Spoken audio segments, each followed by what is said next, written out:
After the end of World War II, marked by propeller-driven monoplanes, there was a colossal leap in aviation technology. The result of this progress was the SR-71 Blackbird, a machine straight out of science fiction, unlike anything previously seen in the skies. In this episode, we'll explore why this advanced aircraft leaked and how pilots used the restroom. So stay with us, and let's fly.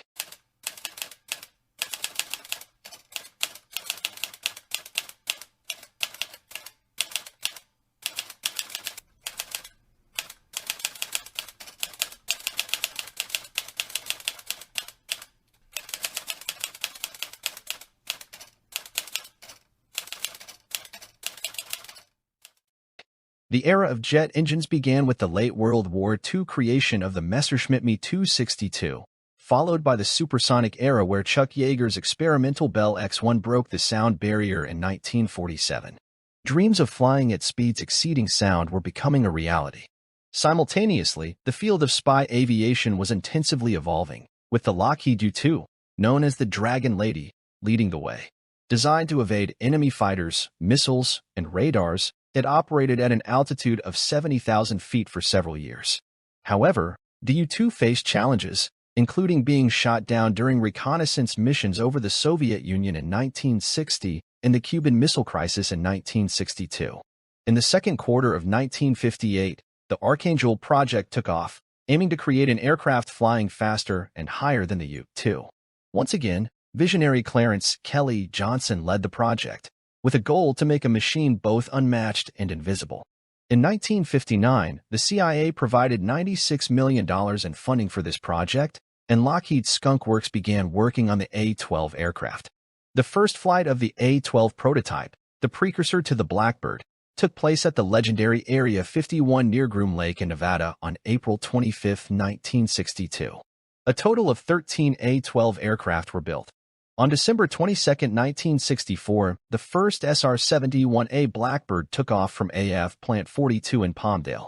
In January 1966, the first SR-71B training aircraft joined the USAF, and its definitive version, the SR-71A, began replacing the A-12 aircraft a year later.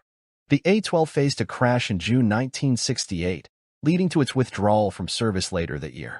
In total, 12 aircraft were lost, with 11 of them between 1966 and 1972. One pilot, Jim Zwayer, lost his life. The remaining State Route 71 crew members managed to survive in critical situations. The SR-71 was not just a reconnaissance aircraft, it was a masterclass in evading enemy defenses. Its sleek design in dark blue, almost black, coating aimed to minimize radar cross-section, marking an early foray into stealth technology. The combination of extraordinary altitude and blistering speed made the Blackbird nearly invulnerable. Russian surface-to-air missiles often struggled to acquire and track it before it disappeared from their radar screens. Flying at sustained speeds exceeding Mach 3.2, the SR-71 outpaced even the fastest Soviet interceptors, rendering it impervious to conventional threats. No SR-71 was ever shot down during its operational lifespan. Lockheed Skunk Works, the clandestine design team behind the SR-71, pushed the boundaries of materials engineering. Titanium, comprising 90% of the aircraft's structure, was a key ingredient, providing strength without compromising weight. The rest of the structure featured advanced polymer composite materials. To overcome challenges, Lockheed developed innovative fabrication methods, setting new standards for aircraft manufacturing. The acquisition of titanium presented its own challenges.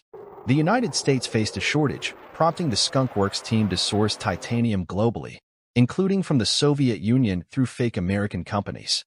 The result was an aircraft that could withstand extreme temperatures and stresses encountered during high-speed, high-altitude flights. The Pratt & Whitney J58 axial-float turbojet engines powered the SR-71, delivering exceptional thrust at Mach 3.2. The aircraft's speed was limited by the temperature of the air entering the engine, reaching a maximum of 800 degrees Fahrenheit 430 degrees Celsius. Starting the J58 engines required external assistance, often provided by Buick Wildcat V8 engines. The SR-71's aerodynamics were far from conventional. Corrugated sections on the inboard wings, initially met with skepticism, allowed for thermal expansion, maintaining structural integrity at extreme temperatures. Chins, sharp edges along the fuselage, not only reduced radar cross-section but also generated powerful vortices, enhancing aerodynamic performance. The air inlets played a crucial role in the SR-71's ability to cruise at Mach 3.2. A movable inlet cone, known as a spike, adjusted its position based on the aircraft's speed. The spike controlled the shock waves and airflow, optimizing engine performance and ensuring efficient supersonic travel. Interestingly, the Blackbird was the only aircraft that leaked, and this did not indicate any lack of integrity. Due to the coating that reached over 400 degrees Fahrenheit during flights at top speed, it was impossible to use any sealing materials.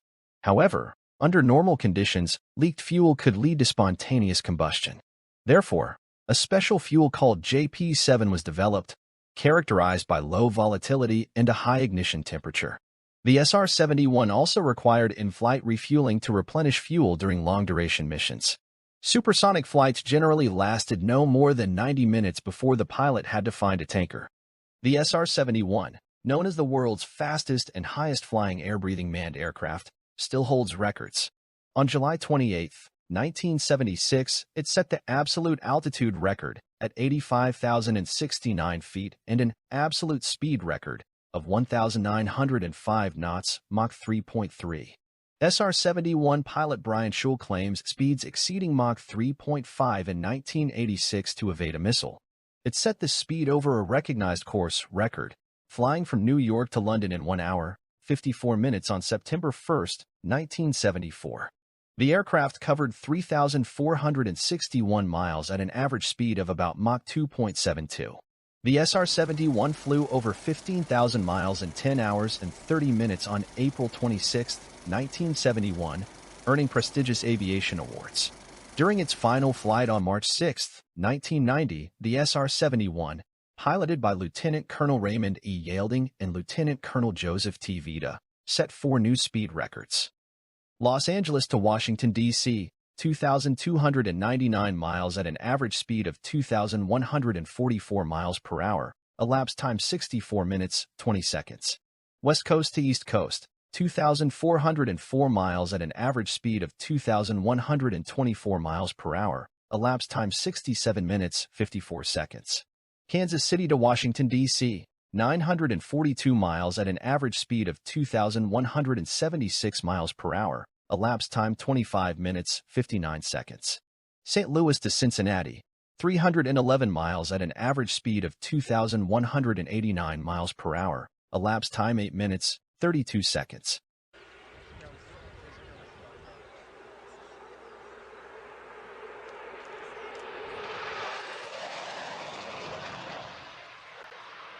The SR-71 cockpit did not match its futuristic exterior, featuring equipment typical of the late 50s, akin to what could be found in aircraft like the F-4 Phantom II. This was because the project engineers had numerous other challenges to address and chose not to waste time seeking innovation in this aspect. Flying the SR-71 was also anything but ordinary. At an altitude of 80,000 feet, the crew couldn't use standard masks as they didn't provide sufficient oxygen above 43,000 feet. Hence, specially designed suits were created for them, serving not only to sustain life but also to secure them in case of ejection at maximum speed, where the external temperature reached about 450 degrees Fahrenheit, 230 degrees Celsius. Additionally, the cockpit interior had to be cooled using a special air conditioner, which utilized a heat exchanger to transfer heat from the cockpit to the fuel before combustion. In Colonel Richard D. Graham's book, Flying the SR-71 Blackbird, light is shed on this intimate matter. SR-71 pilots and RSOs used a unique solution for bathroom needs during flights, the urinary collection device, UCD. Fitted like a condom, it had a rigid exterior and a thin inner sheath. After flights, crews disposed of pressure suit underwear for washing by the Physiological Support Division, PSD, while UCDs were the responsibility of each crew member to clean. The UCD had an exit tube connected to the pressure suit tubing, secured with electrical tape, and led to an open/close valve near the knee, controlling urine release. Therefore, consuming diuretic beverages like coffee was highly discouraged before a flight. During the flight, pilots moistened their lips more than they drank since they preferred to avoid the uncomfortable task of urination. Of course, every pilot's worst nightmare on the edge of space was the urgent need for bowel movement due to food poisoning. One can imagine the discomfort of a pilot having to endure a mission with a full load for an extended period. Fortunately, such cases in history are rare. The creation of the SR-71 revolutionized military aviation and ushered in the era of stealth technology. Reconnaissance missions of this airborne spirit, whose sonic boom, dubbed by pilots as the sound of freedom, guaranteed mission success, as the technology engineered by Lockheed Skunk Works outpaced its time.